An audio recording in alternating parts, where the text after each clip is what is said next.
بسم الله الرحمن الرحيم. الحمد لله والصلاة والسلام على رسول الله صلى الله عليه وسلم وعلى آله وصحبه أجمعين. اما بعد، در سوره مائده ما و شما رسیدیم.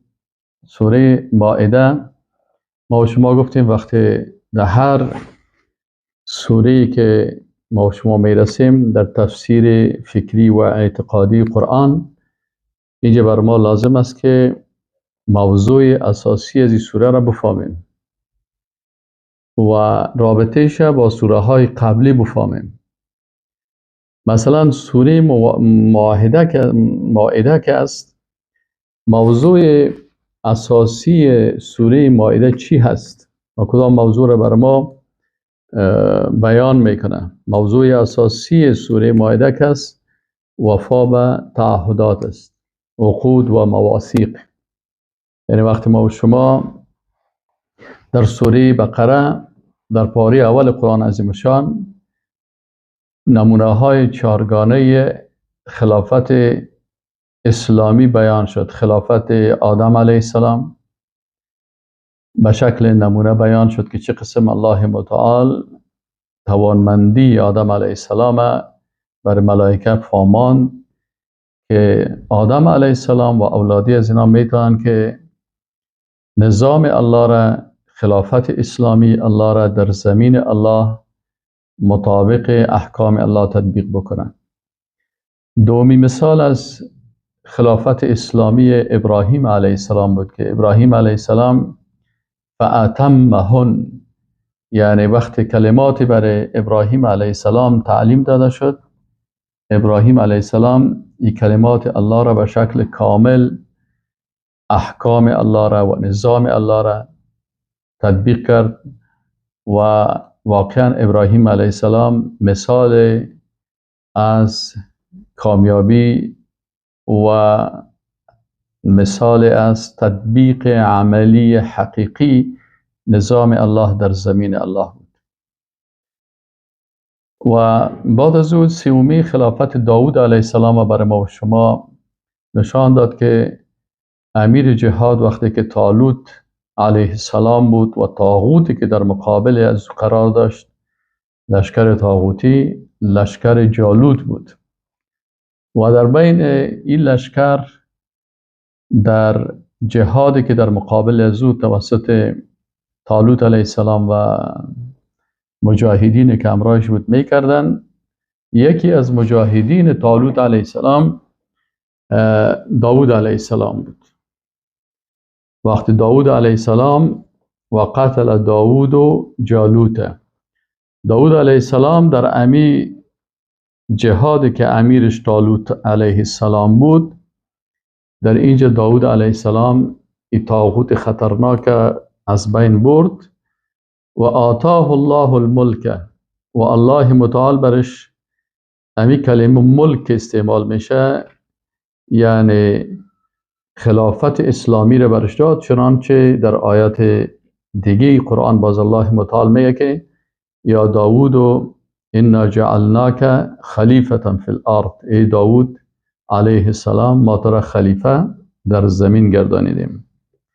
و ورثه سلیمان، بعد از داود علیه السلام سلیمان علیه السلام مقام خلافت میگیره و به می شکل این خلافت اسلامی ادامه پیدا میکنه در بنی اسرائیل، تا ای که بنی اسرائیل نمونه چهارمی هست که الله متعال بر ما بیان میکنه که اینا وقتی برشان این خلافت الله، این نعمت بزرگ الله برشان رسید، اینا بسیار، البته بعد از پیغمبران انبیا، خلافت الله را بسیار 100% تطبیق میکنن، لکن وقتی بر از اینا رسید، اینا بنی اسرائیل بسیار خرابی ها کردن و این خرابی های بنی اسرائیل سبب شد که بالاخره اینا از مقام خلافت بفتن و این کلش ما و شما در سوره بقره خواندیم. در بقره در سپاره اول. در سپاره دوم، قسمت دوم سوره بقره که تا ختم سوره بقره هست، این موضوعات باید به شکل علمی و اکادمیک ارتباط از اینا را با هم باید بفهمیم. بخش دوم سوره بقره که است منهج خلافت اسلامی را منهج تشریعی نظام اسلام را بیان میکنه. این منهج تشریعی توحیدی که است و نظام هایی که در اینجا بود، این بیان میشه که اصل هدف از خلافت اسلامی که تمامی پیغمبران، صحابه کرام و مسلمانان به او مکلف هستند، تطبیق شریعت الله در زمین الله است. مطابق حکم الله، شریعت الله را در زمین الله به مو شکل که الله گفته به مو طریق باید تطبیق شود. و در این قسمت دوم سوره بقره این احکام به شکل تفصیلی بیان شد. وقتی سوره بقره ختم شد، سوره آل عمران آمد. سوره آل عمران برای کسایی که نظام الله را در زمین الله تطبیق میکنه، برای از اونا گفت که اثبتوا، ثابت قدم باشین. ثابت قدم باشین در مقابل دو مشکل بسیار خطرناک. اول مشکل خطرناک فکری دشمنای خارجی که اونا برای در مقابل اسلام و در مقابل مسلمانان و در مقابل نظام اسلام و در مقابل خلافت اسلامی، در مقابل کل از اینا دشمنای اسلام به اشکال مختلف توطئه میکنن. این دشمنای خارجی شبهات ایجاد میکنن، شهوات ایجاد میکنن و مانع اکثر حتی مردمای دیندار میشن که نظام سیاسی الله را بپذیرن، چون اونا شک میپردن تمام روز با غلاما و نوکرا و جاسوسایی که دارن که در اسلام سیاست نیست، در اسلام اقتصاد نیست، خلافت اسلامی خلفای راشدین که بودی ختم شد، یا حتی خلفای راشدین خلافتشان درست نیست، از اموی ها درست نیست، از عباسی ها درست نیست. و به این شکل دشمنای خارجی به شکل از اشکال نمیگذارن که نظام الله در زمین الله تطبیق شود و با جنگ فکری پیش میه و شما باید در مقابل جنگ فکری از اینا آماده باشین و ثابت قدم باشین و احکام و شریعت الله را برای مردم بدون از اینکه از ملامتی هیچ ملامت کننده بترسین، شما این منهج اعلان بکنین و تطبیق بکنین و بیان بکنین تا که مردم، کسایی که مسلمان هستن، موحد هستن، اونا قبول بکنن. کسایی که نیستن لکی لا تکون حجتا علی الله، که باز بر از اینا دلیل نمانه که اگر در روز قیامت در آتش دوزخ میفتن که برای ما کس بیان نکرده بود و تشریح نکرده بود.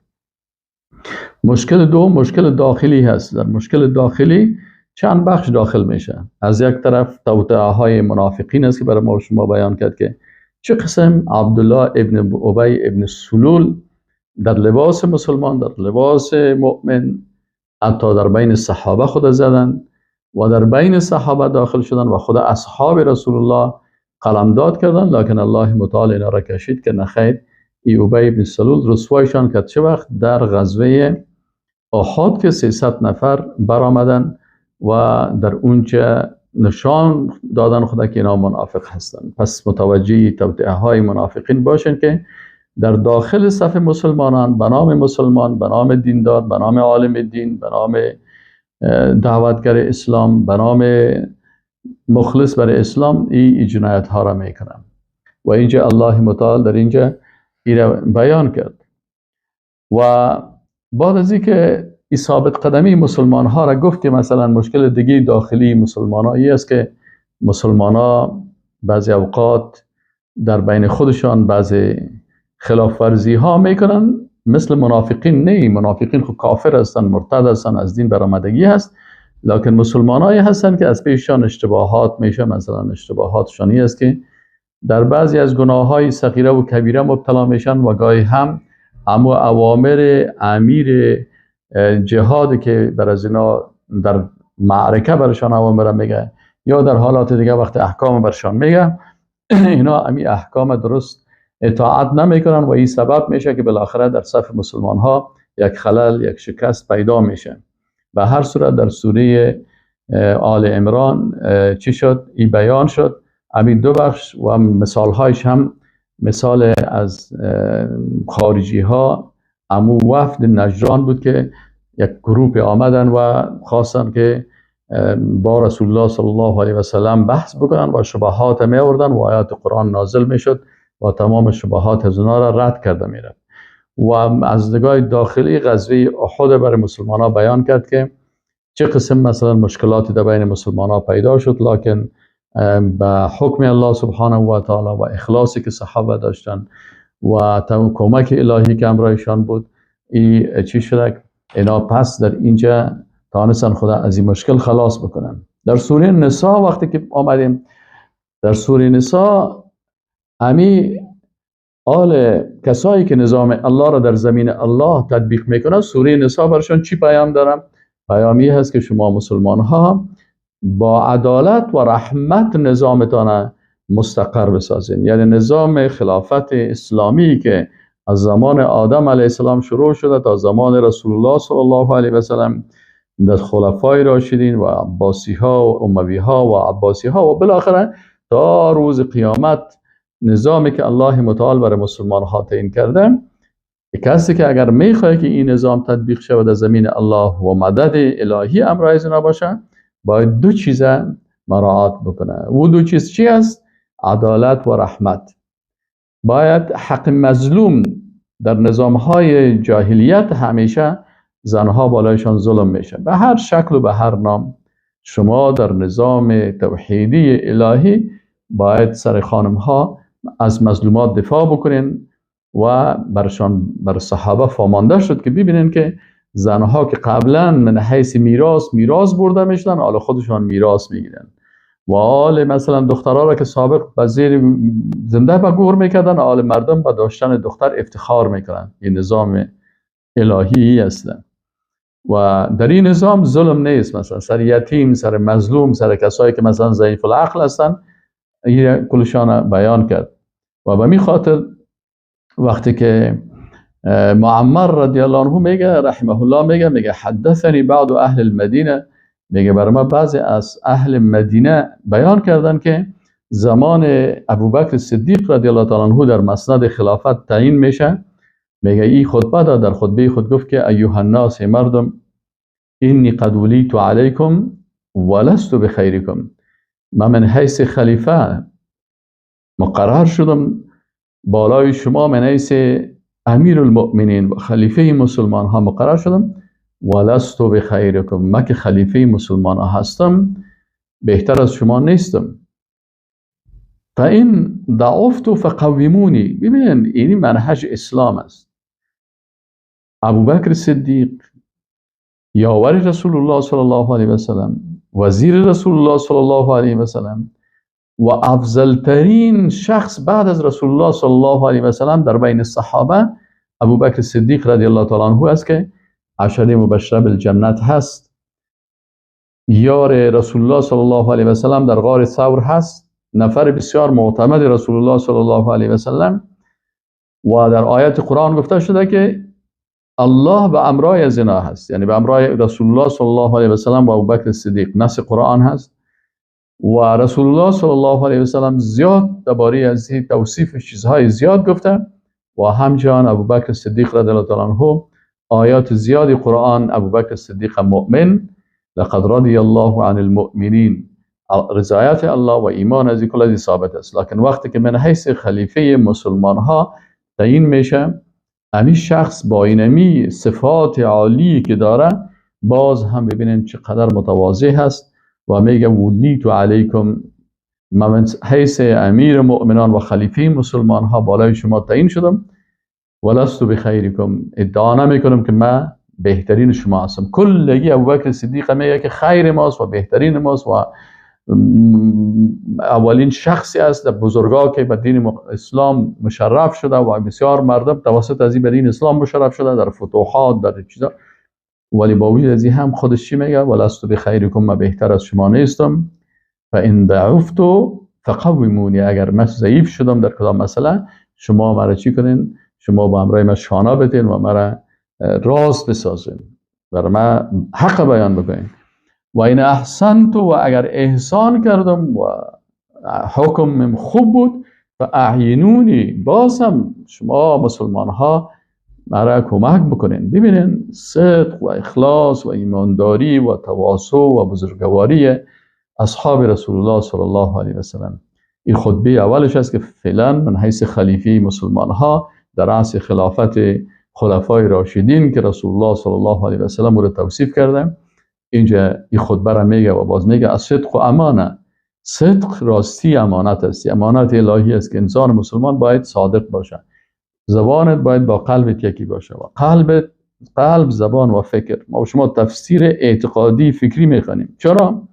فکر ما باید مطابق قرآن و سنت باشه، قلب ما مطابق قرآن و سنت باشه، گپ که میزنیم مطابق قرآن و سنت گپ بزنیم. این تفسیری است که باید ما فکر خود جور بکنیم.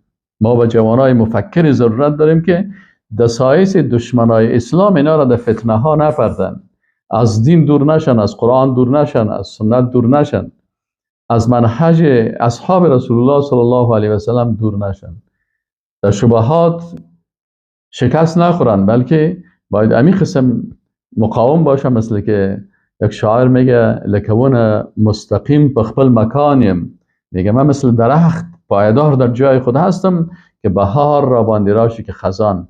اگر بهار بیه یا خزان بیه یا برف بیه یا هر چیزی که بیه، خنک بیه یا گرمی بیه، میگه من مثل درخت در جای خود استاده هستم. ابوبکر صدیق رضی الله تعالی عنه برای ما و شما چی میکنه؟ میگه که از صدق و امانه. صدق چی است؟ که انسان با امرای خالق خود الله صادق باشه. و انسان صادق کی است؟ که زبانش، قلبش، دستش، اعضای بدنش کلش یک چیز باشه. تو نه که در قلبش یک چیز باشه، در زبان دیگه چیز باشه، این باز منافق است. از اینجا ابوبکر صدیق میگه که صدق و امانه و الکذب و خیانه. دروغ خیانت است. خیانت است که اگر کسی مثلا در قرآن دروغ میگه خیانت میکنه، در حدیث دروغ میگه خیانت میکنه، در احکام اسلامی دروغ میگه خیانت میگه، کتمان میکنه، آیات معنایش درست نمیگه، این خیانت میکنه. پس کذب، دروغگویی خیانت است. باز ابوبکر صدیق رضی الله تعالی عنه منهج خدا که منهج اسلامی هست و شرعی هست و وظیفه و مکلفیت خلیفه مسلمان ها هست. و چی است؟ میگه الضعیف فیکم القوی عندی. ببینید این سوره النساء وقتی که میگه شما باید چی باشین؟ باید این نظام کسایی باشه که انسانهای ضعیف در اونجا احساس قوت بکنن، انسانهای مؤمن واقعی احساس قوت بکنن. ضعیفایی که حقش مردم در نظامهای طاغوتی میخورن، در این نظام برش حقش داده شود. فإن ضعفتم فقومونی و ان احسنتم فاعینونی الصدق امانه والکذب خیانه الضعیف فیکم القوی عندی. میگه ضعیف در بین شما پیش من قوی هست. ابوبکر صدیق رضی الله عنه او کسی که ضعیف است در اینجا و مردم حقش میخورن، در قسمتش ظلم میکنه، او پیش من قوی هست. چرا؟ لشکر من در طرفدار از او هست، نظام من طرفدار از او ضعیف است. الضعیف فیکم القوی عندی حتی اریح علیه حقه ان شاء الله، حتی اوزیح علیه حقه ان شاء الله، تا که میگه من حق از او رو برش برسانم. ضعیف پیش من قوی هست تا که من چی کنم؟ من پیش از او ضعیف هستم تا که من حق از او رو خودم، لشکرم، نظامیایم، عمرایم، وزرایم، کلی از اینا چی کنن؟ حق از این رو برش برسانن بر ضعیف. این نظام است، نظام خلافت اسلامی. ابوبکر صدیق رضی الله تعالی عنه مثال است برای ما و شما. یاد بگیرین اینی قسم است.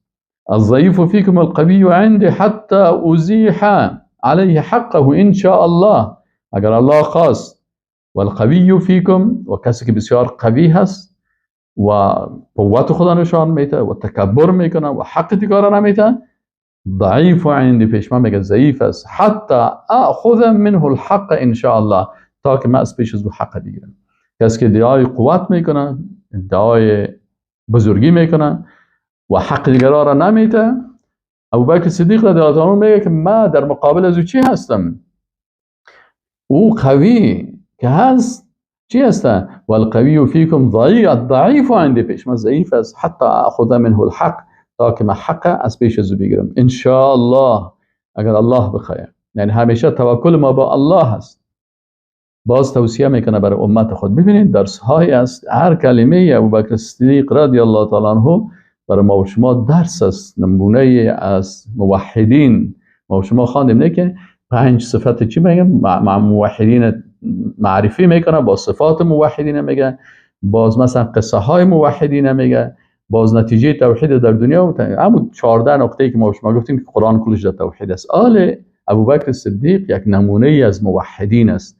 معرفی میکنه که ابوبکر صدیق کی هست و ابوبکر صدیق صفتش چی هست. صفتش چی هست که وقتی من حیث رهبر مسلمان ها تعیین میشه، من حیث خلیفه مسلمان ها تعیین میشه، بازی میخیزه اول در منهج خود برای مردم میگه که من از شما که بهتر نیستم. این صفت انسان مؤمن است که خود هیچ وقت از دیگرها که ولو که در رأس کلگی قرار داره، خلیفه مسلمان ها هست، کل مسلمان ها زیر دست ازی است، لکن این وظیفه مسلمان ها هست که خدا از کی صدقی کرده برتر فکر نکنه. دوم صفت ابوبکر صدیق چی است؟ ابوبکر صدیق رضی الله تعالی عنه میگه که اگر من ضعیف شدم، بعضی اوقات من انسان هستم، از پیش من کل بنی آدم خطا، خدا عصمت نمیده بگه که من هیچ خطا ندارم، هیچ غلطی نمیکنم، آن چی من میگم درست است. میگه که نه، من ضعیف میشم، انسان هستم. چرا من انسان ضعیف میشه؟ شما باز نگوین که مثلا تو ادعا کردی که من قوی، اگر من ضعیف شدم، در کدام چیز نمیفهمیدم، خطا کردم، اشتباه کردم، کدام موضوع را درست درک نتونستم کردن، فقویمونی، مرا تقویم بکنین، مرا ارزیابی بکنین، مرا استاده بکنین، مرا بفهمانین. تقویم چی را میگه؟ قویمونی، قوم یقوم تقویم.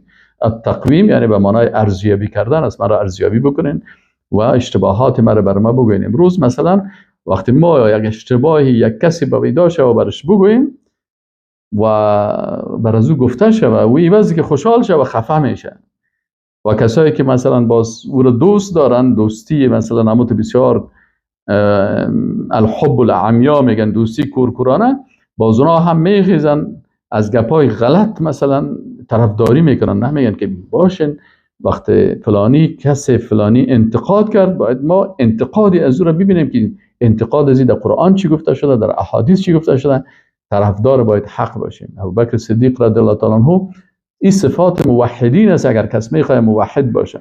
اما بسیاری کسا در فتنه داخل شده و میگه که نه، من در مقام بلند قرار دارم که هیچ کس حق نداره سر من انتقاد بکنه، کس حق نداره سر من انتقاد بکنه. من میخیزم دیگرها را سرش انتقاد میکنم و بازار به هر شکلی که خواستم انتقاد میکنم، با اخلاق یا بد اخلاق نه، پیششی مهم نیست، اخلاق اسلامی برش مهم نیست، المهم ما هر قسمی که خواستم. نه، ابوبکر صدیق رضی الله عنه خودش میگه که فإن ضعفت، اگر من ضعیف شدم، فإن ضعفت، اگر من ضعیف شدم، ابوبکر صدیق رضی الله عنه چی میگه؟ فإن ضعفت، اگر من ضعیف شدم، فقومونی، مرا تقویم و ارزیابی بکنین ضعیفی های مرا و برای من بفهمانین، بگوین تا که من قناعت بکنم و خود اصلاح بکنم. و این احسنتو، اما اگر دیدم که من احسان میکنم مطابق قرآن عظیم الشان و سنت رسول الله صلی الله علیه و سلم و اجماع امت اسلام حرکت میکنم و نظام به می شکل پیش میره، فاعینونی یعنی به من معاونت بکنین، معاون ما باشین، همکار ما باشین. به این صورت باز برشان درس میده که از صدق و امانت، صدق امانت است، همیشه باید کلگی صادق باشه. و الکذب و خیانت، اگر کس به شما دروغ میگه پیش ما خیانتکار است. انسان صادق ما قبول دارم، نه انسان کاذب و دروغگویی که بیای پیش روی ما دروغ بگه. مثل کال بسیاری مثلا کسایی که در بسیاری جای در نظام‌های طاغوتی سعی کنه که اگر یک کس یک پست می باشه، باز یک تعداد منافقین بر از این توصیف میکنن و اطراف از میگیره و او بسیار خوشحال است که مرا فلانی شاعر توصیف میکنه، فلانی شخص مرا بین مردم هلال.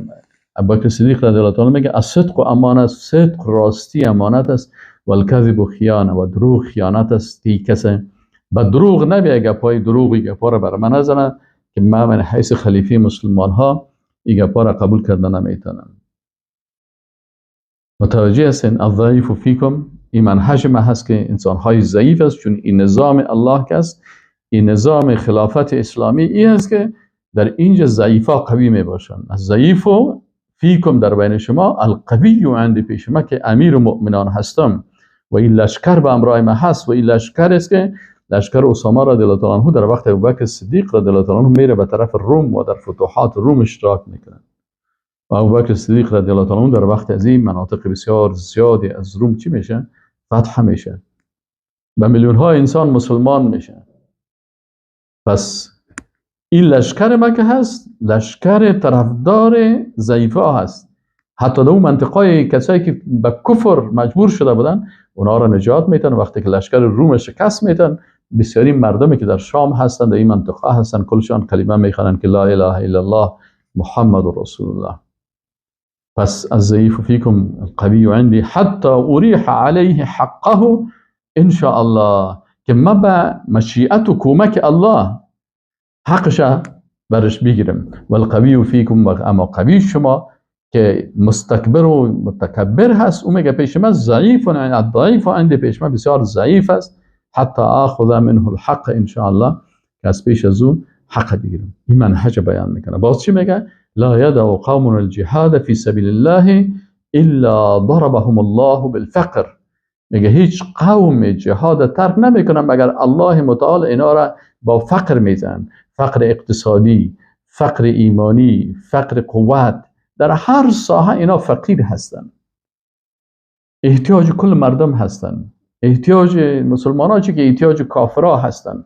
فقر بالای. چرا؟ به خاطر از اینکه اینا هر قومی که جهاد ترک کرد. از این خاطر برای صحابه میگه ما و شما هر صحابی باید من حیث مجاهد فی سبیل الله باشه که هر وقت لشکر اسلام حرکت میکنه ای باید عقب نشینه. چرا؟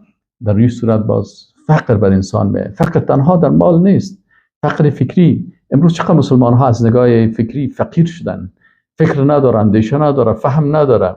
از نگاه اقتصادی چقدر ضعیف شدن، از نگاه جسمی چقدر ضعیف هستن، از نگاه قوتی که مثلا نمیتونن از مسلمان ها. امروز مثلا صهیونیستان بالای مسلمان ها چی روزن آوردن، اما مسلمان ها چرا؟ به خاطر از اینکه کسایی که امروز به نام منافقین زیاد هستن وقتی که میبینن چهار طرف چی کردن من حیث مدافعین صهیونیسم، اینا از چهار طرف اگر حکومت سیسی در مصر است مدافع سرسخت اسرائیل هست. در ظاهر میگه یگان کلمت به خاطر که مردم فریب بده، اما اگر کس را ببینه که حرکت کرد و یک فیری بالای صهیونیست میکنه از مصر اولی میکششه. در اردن پادشاه اردن عین گپ طاغوت دیگه خطرناک هست که اگر از کسی حتی وقت یک تعداد مسلمان ها پیدا شدن که حتی مسلمان های ضعیفی بودن که سلام نداشتن اما تو رفتن تا گفتن طرف سرحد صهیونستان نرین استاد شوین و بالا از اینا گاز استعمال کردن.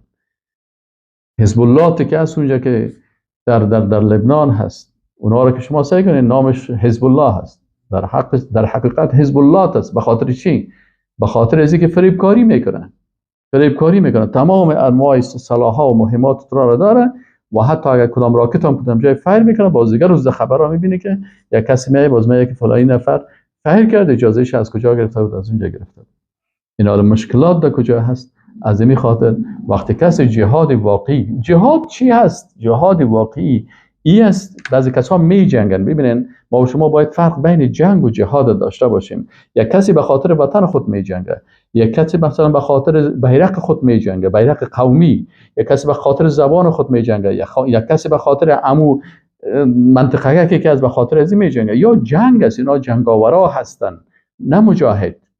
فرق باید بکنیم بین جنگاوری که به اهداف وطنی، قومی، بیرق، زبانی، سمتی و این گپا می جنگه و یکی بین مجاهد فی سبیل الله که پیش از او آنجا که دین ماست، آنجا وطن ماست، لتکون کلمت الله هی العلیا، میخواه که جهادش به خاطر ازی هست که بیرق اسلام بالا شود، نه بیرق فلسطین یا بیرق شام یا بیرق فلانی، بلکه باید بیرق لا اله الا الله، بیرقی که در اونجا مسلمان ها کلشان فلسطین، یعنی هر مسلمان بالایش جهاد در فلسطین فرض عین است که به خاطر الله چی کنه؟ جهاد بکنه. بعضی کسا که فکر ندارن و ایدئولوژی اسلامی ندارن و فکر اسلامی ندارن و فکر قرآنی از قرآن فکر خود جور نکردن. فکر اسلامی یعنی که فکرت از قرآن بگیری، از احادیث رسول الله صلی الله علیه و سلم بگیری، باز برات موضوعات بسیار واضح میشه. وقتی یک نفر که زبان خود باز کرد میفهمی که اوه این انسان چی میکنه. مثلا یک جوان رو ببینه که بسیار بندی هست پیش صهیونستان، لکن وقتی که خلاص میشه سهل میکنه. همین جوان وقتی که اول در قدم‌های مادر خود سجده میکنه. خب این حالا خب این قسمی هست. مثلا هر کس دفاع میکنه، مثلا جنگ میکنه، اما نیت از او که توسط زبان از او تشریح میشه و زبان ترجمان از این هست، این باز معلوم میشه که اینمی شخصی که در این جمعه جنگه به خاطر بیرق، به خاطر وطن، به خاطر قوم، به خاطر زبان، به خاطر امو نقشه‌ک خاص، به خاطر حکومت گرفتن و قدرت گرفتن سیاسی می جنگه، بازی مجاهد گفتن نمیشه، جنگاور گفتن میشه و در هر جای است، در بین مسلمان ها هم است. اما جهاد اسلامی که رو باز ما مجاهد میگیم فی سبیل الله، لتکون کلمت الله هی العلیا. و رسول الله صلی الله علیه و سلم این سوالا رو جواب گفته. یک کسی به خاطر شهرت می جنگه، یک کسی به خاطر قدرت می جنگه، یک کسی به خاطر گرفتن غنیمت می جنگه، یک کسی به خاطر مال می جنگه، یک کسی به خاطر وطن. رسول الله صلی الله علیه و سلم گفت که فقط جهاد است لتکون کلمت الله هی العلیا. اگر یک کسی به خاطر یک کلمه الله در زمین الله بلند شود، نه تنها در منطقه مگده یک نقشه که خود است، نه در زمین الله حکم الله تطبیق شود، اینی باز مجاهد فی سبیل الله است. از این خاطر ما وقتی اصطلاحات قرآنی رو استعمال میکنیم باید فکر خدا به مو شکلی که قرآن برای ما گفته او اصطلاح رو بفهمیم، نه ای که مثلا حالا هر کسی که هر کاری کرد نام خدا یک اصطلاح قرآنی رو بالای سر خود میمونه. مثلا شهید امروز وقتی که شما سائل کنین بسیاری وقتا مثلا یک نفر میخیزه میگه که خب امریکایی‌ها هم شهید دادن، سبحان الله. اما کلمه شهید کسی این خود اصطلاح اسلامی است که کسی که به خاطر دین الله، به خاطر لتکون کلمت الله هی العلیا جهاد میکنه، اینی که بازدمیر را با اینمی نیت و عقیده کشته میشه، این شهید میتونی بگیم. اما دیگرها را میخیزیم به هر کس استعمال میکنیم. کمونیستا کل همین کشته شدگی خود 20 زخمی دادیم، 20 شهید. کمونیستی که در زیر بیرق روس میجنگید، نجیب و کارمل و اینا را وقتی که سعی کنین، روس به امرایشان پالوده بود. و همین قسم مثلا در وقت اشرف غنی به امرای امریکایی یک جای، اونا هم باز خودش شهید میگن. نه خیر، شهید کسی هست که آیا پرسانش بکنی خودش مثلا خودش میفهمه که خود به خاطر چی میجنگی. اینجا یا وطن یا کفن. کسی که به خاطر وطن میجنگه آیا این مجاهد گفته میشه؟ این خود وطن پرست است، الله پرست نشد. ببینین اصطلاحات است. یعنی بسیاری وقتا دوستا خودش نمیفهمه موضوع را، باز ما را ملامت میکنن. نه خیر، شما لطفاً تحقیقی علمی اکادمیک با بحث علمی خوب که ما 40 سال است با این مصروف هستیم، شاید غلطی میکنیم. کل بنی آدم وقت که ابوبکر صدیق رضی الله عنه میگه که ولیت علیکم ولست بخیرکم، ما میگیم ما براتون درس میدم، ما بهتر شما نیستم. اما باید اصطلاحات قرآنی را از قرآن و سنت بفهمیم که اینا چی میگه و چی معنا میده. اقال و دیگه چی میگه ابوبکر صدیق؟ میگه ولا یک قوم جهاد ترک نکردن مگر الله اینا را با فقر زد. زدن الله هست. این مسلمانی که ضد جهاد است، حالا جهاد ترک نکرده او را خود چی میگنی که تا بسیاری کسا امروز ضد جهاد هستند. تبلیغاتشان به نام دعوتگرای اسلام به ضد جهاد و ضد مجاهدین و ضد اسلام و ضد مسلمان است.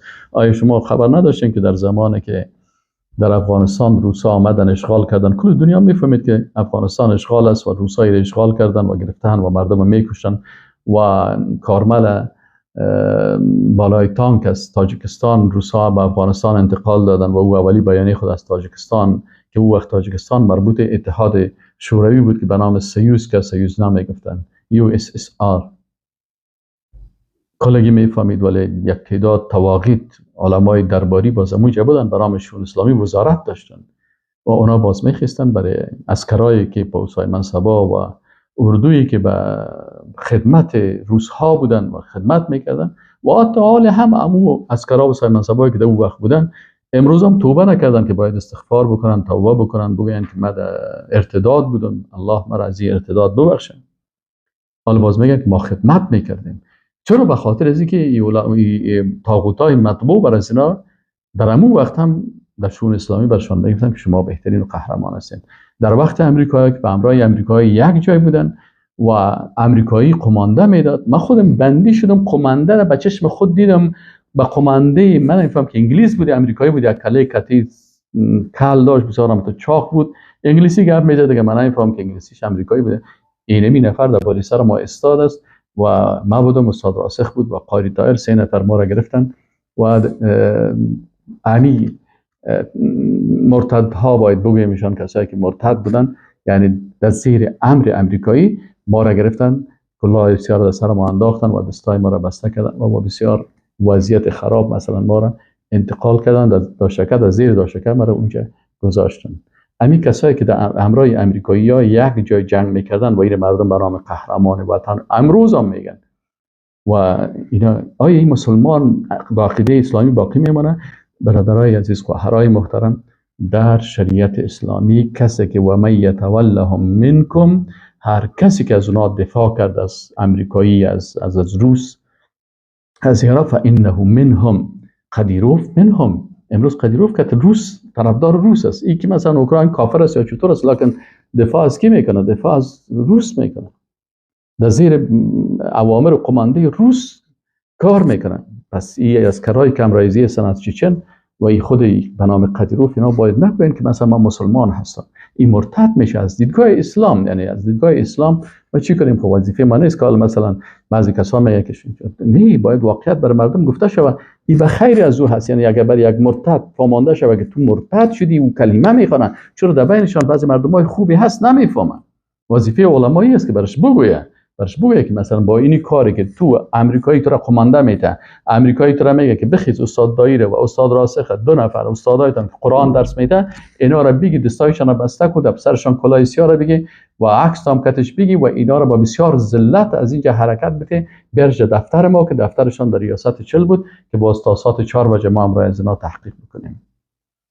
آیا این اسکرا و این سای منصبا و این کسایی که با این امریکا زیر قمانده امریکایی این کار میکنن و از اونا دفاع میکنن به ضد ما مسلمان ها، این حال ای خود اینجا از در کووا و در منطقه دیگر در جبهات چی میکنن؟ امریکایی برش میگه که بزن و اینا در زیر دست امریکایی میرن و مسلمان ها را میکشن. آیا این مسلمان میمانه؟ یعنی باید انسان بفهمه که در اینجا در ارتداد داخل میشه، وقتی که مرتد شد از دین اسلام خارج میشه و این بسیار خطرناک است. این حال ابوبکر صدیق رضی الله تعالی عنه چی میگه که او قال بعد از ابوبکر صدیق رضی الله تعالی عنه میگه که خب ولا ظهرت او قال شاعت، میگه ظهور نمیکنه یا شایع نمیشه الفاحشه فی قوم فحشا، زنا، این چیزها در یک قوم عام میشه بسیار، الا عممهم البلاء، بلای آسمانی نازل میشه. سر از اینا احتیاط کنین از فحشا و منکر. اگر ایش شایع شد و کلگی به این مبتلا شد و هر کس به این خوشحالی و افتخار میکنه در فحشا و منکر، در سرلوچی و پالوچی و برهنگی و به نام از این کس افتخار میکنه، اینال الله متعال سر از یک بلای را نازل میکنه که باز خدا نجات دادن نمیتونه. ات بلای را کسایی که در زنا و بی حیایی و بی حجابی و بی دینی فحشا و منکرات مبتلا هستن، ات بلای سرشان که باز خدا نجات دادن نمیتونن. ابوبکر صدیق رضی الله عنه چی میگه؟ میگه اطیعونی ما اطعت الله و رسوله، شما از من اطاعت بکنین تا وقتی که من اطاعت از الله و رسولش کردم. فاذا عصیتو انسیکو مقید میسازه. اطیعونی، ای مسلمان ها، ای لشکر اسلام، ای مجاهدین اسلام، ای امرای اسلام، اطیعونی کلگی کابینه هست، وزرا هستن، رؤسا هستن، امیرا هستن، کل از اینا در اینجا هستن در مقابل ابوبکر صدیق. الصحابه هستن و تابعین، این حال کل از اینا وقتی که اینجا هستن چی میگن؟ حالا اینجا هنوز نو رسول الله صلی الله علیه و سلم وفات کرده، کلگی صحابه هستن. کدام تا اگر رسول الله صلی الله علیه و سلم نه، کلشان دیگه صحابه هستن. ابوبکر صدیق بعد از رسول الله صلی الله علیه و سلم خلیفه مسلمان هست. چی میگه؟ اطیعونی، شما از من اطاعت کنین. چه وقت؟ هر چی که گفتم، اگر گفتم تا نماز نخوانین اطاعت کنین، این نه، امیر مسلمانان این قسم نیست. اطاعت از امیر در امور مشروعی که مطابق قرآن و سنت باید باشه. از این خاطر ابوبکر صدیق میگه که اطیعونی ما اطعت الله و رسوله. شما از من اطاعت کنین تا زمانی که من از الله و رسولش اطاعت میکنم. این حاله ببینین بسیاری کسا حال کتابای دبل نوشته میکنن.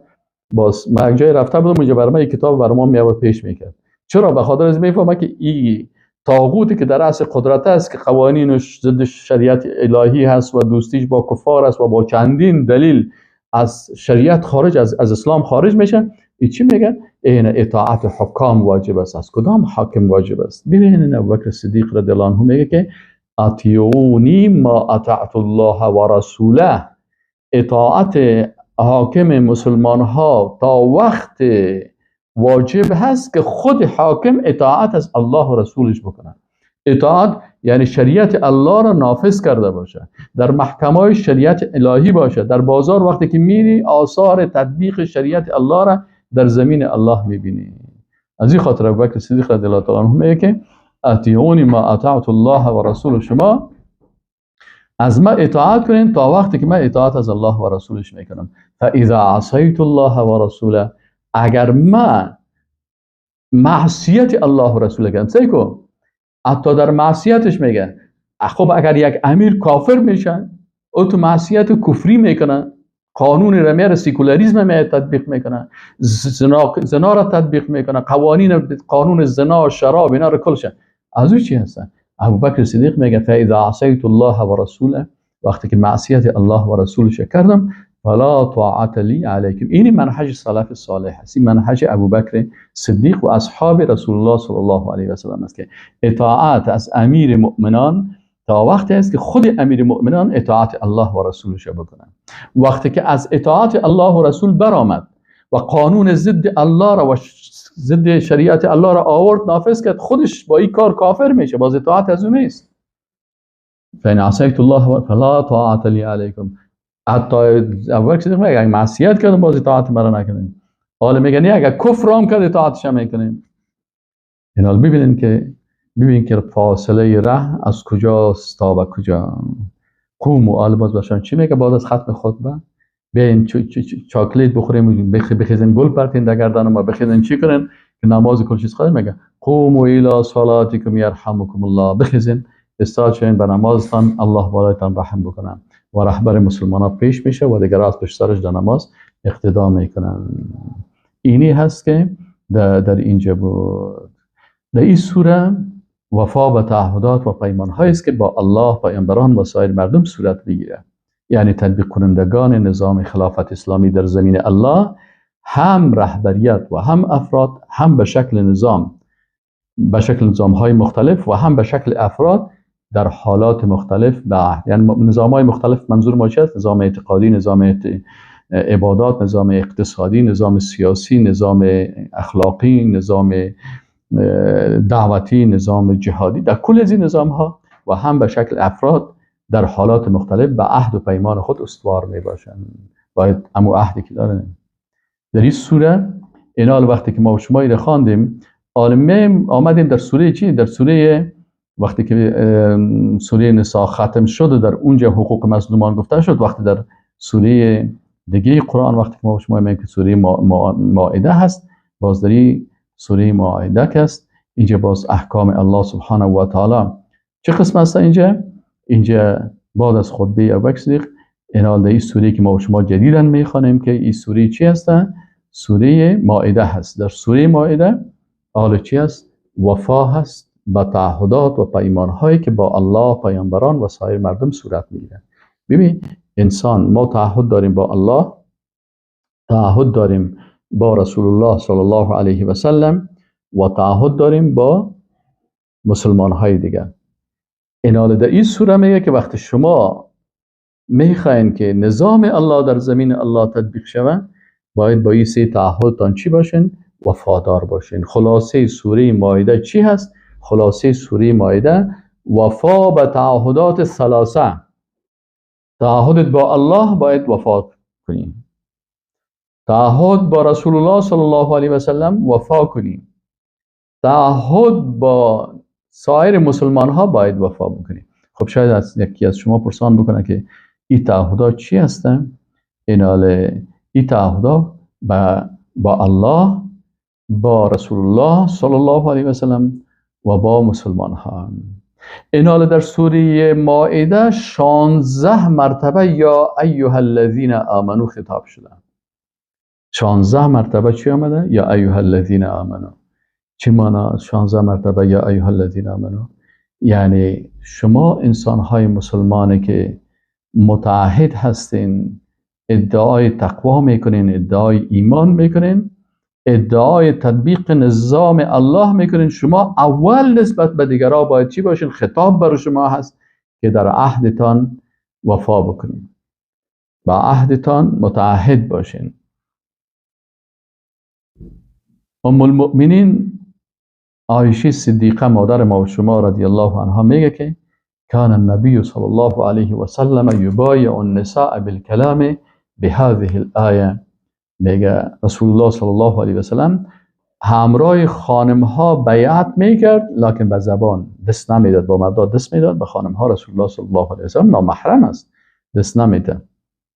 یعنی در حدیث میگه که ام المؤمنین عایشه صدیقه رضی الله عنها میگه که هیچ وقت دست رسول الله صلی الله علیه و سلم به دست خانم نامحرم اصابت نکرده بوده. با زنای نامحرم دست نمیده. رسول الله صلی الله علیه و سلم دست نداده. معصوم هست، لکن اینجا حکم الله هست برش که این خانم نامحرم است بر تو. خب با اینا چه قسم با زبان ببینیم ام المؤمنین اما دقیق بیان میکنه که کان النبی صلی الله علیه و سلم یبایع النساء، بیعت میگیره با خانم ها، بالکلام به زبان، به هذه الآیه، به این آیت ولا یشرکن بالله شیئا، که میگه که شما با الله کسرا شریک نسازین، کسر با الله شریک نسازین. این حال ما و شما در کلمه طیبه ما یک سلسله چی داریم؟ ما و شما تعهدات داریم. پس وقتی یک کس میگه من چی تعهدات دارم با الله و چی تعهدات دارم با رسول الله صلی الله علیه و سلم و چی تعهدات دارم با دیگه مسلمان ها، این کل از اینا تعهداتی است که انسان مسلمان باید در این راستا چی داشته باشه؟ باید دقیق باشه. این حال ما و شما یک به اجازهتان ما یک 2 دقیقه 3 دقیقه فاصله میگیرم، بعد از او باز بخیر ما و شما مییم و چیره میخوانیم ان شاء الله تعالی این تعهداتی که ما داریم.